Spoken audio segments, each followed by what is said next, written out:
So, dito, meron tayong patient Kailan pa po yung nangyari sa inyo? nasinggaro yung sakit niya. Yung case niya, ang tawag dito ay lumbar radiculopathy. Sige, ubarin mo yung damit. L4, L5. Para makita natin. Tapon sumingga na.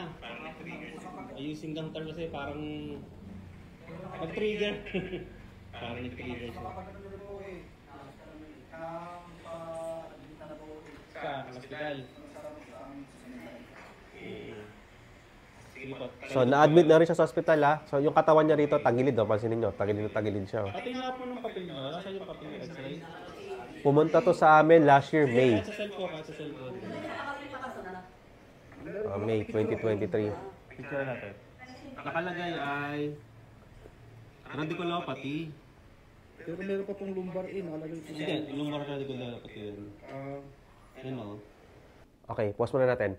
Ano ba yung lumbar radiculopathy? Actually, ang lumbar radiculopathy, ito yung inflammation, no, sa nerve roots niya sa lower back, which is nakalagay naman sa MRI niya yung L4, L5 niya. Lumbar number 4, lumbar number 5.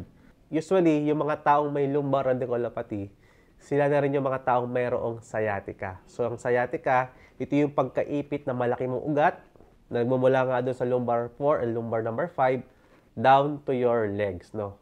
Pero sa case ni Kuya, kitang-kita natin, severe na to. Okay, kasi tagilid na yung katawan niya.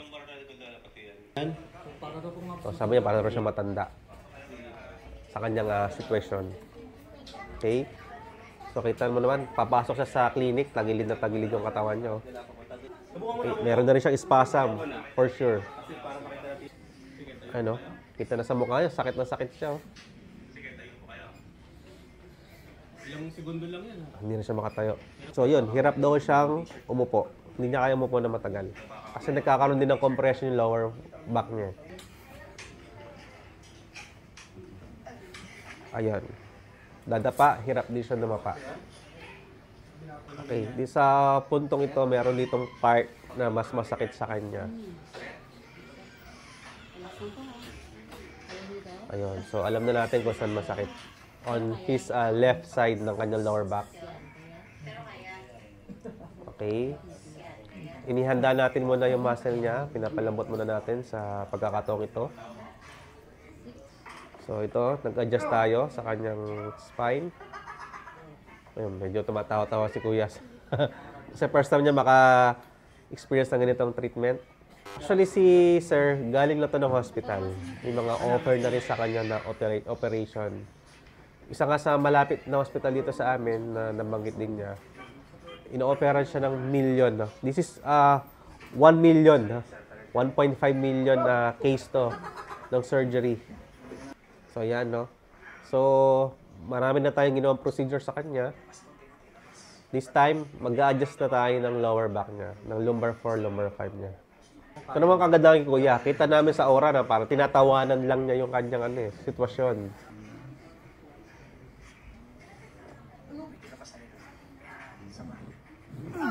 Yun. Nagkaroon niya ng adjustment. Nagayos sa kanya yung team leader ko. Okay? Bayaw ko din siya.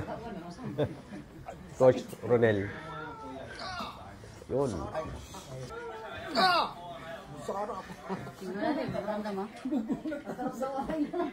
Yan, medyo masakit pa sa kanya yung yung pagkakahila sa kanya. Okay. Dito, tinuturuan namin palagi ang patient kung paano babangon Kasi ang proper way para babangon ka or para bumangon galing sa paghiga is tatagilid mo na dapat talaga Then, gagamitin mo yung siko mo, pati isang kamay mo. So, this time, medyo iba-iba na yung kanyang situation, no? Iba-iba na rin yung pakiramdam niya. Yun, mabilis na siyang tumayo. Gusto pa yata sana umupo. So, ito yung unang session niya. Okay? Second session niya after 4 days. O, pinabalik namin siya, ha? So, another method uli yung in-apply namin sa kanya. Kapag sa part ng TIPTAR method, may mga procedure kasi siya May mga stages din. Okay. Sa case ni Sir, no? Bumuhat siya ng tiles. Siguro that's 60 by 60 ang size niya. Mabigat yun. I think nasa 20 kilos, 25 kilos, or 30 kilos yung isang box nun. Doon nag-trigger yung lower back niya. Doon siya nagkaroon ng lumbar radiculopathy. Yun yung according sa kanyang kwento.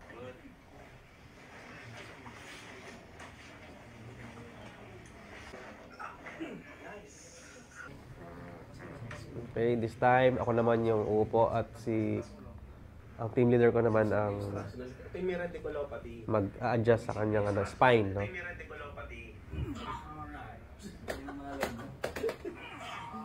Alright. Malalim.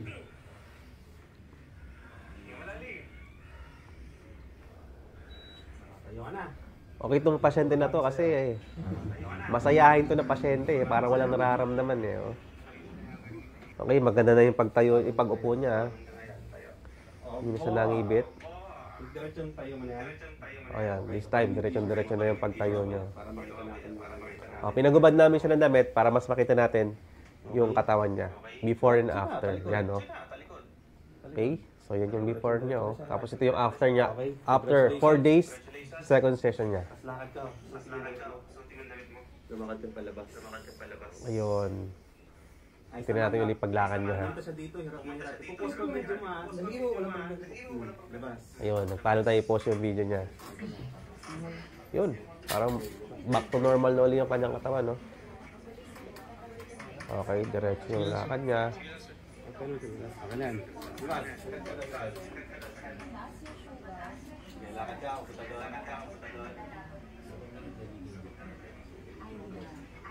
Ayun. Diretso ka na ha. Diretso na siya, no? So, yun. Doon sa mga nagbubuhat or meron kang bubuhatin, may technique kasi dyan para hindi ka magkaroon ng mga herniated disc or katulad ni Kuya, yung lumbar radiculopathy. Yung pagkaipit ng nerve sa lower back natin. Kailangan, ang technique dyan, itutupi natin yung tuhod natin pababa, then tsaka natin dadamutin yung bagay na bubuhatin natin. Tapos, pagtayo natin, i-bend uli natin yung ating tuhod na pa-straight, no? So, kailangan tuhod yung gagamitin natin, no? I-bend siya payuko and then patayo. Huwag natin gamitin yung ating spine na yuyuko tayo na abutin yung bagay. Kailangan ang ating leverage para dumampot ng isang bagay mula sa baba ay ang ating tuhod. Kung nagustuhan mo ang video na to, stay tuned pa sa mga Twitter content pa namin.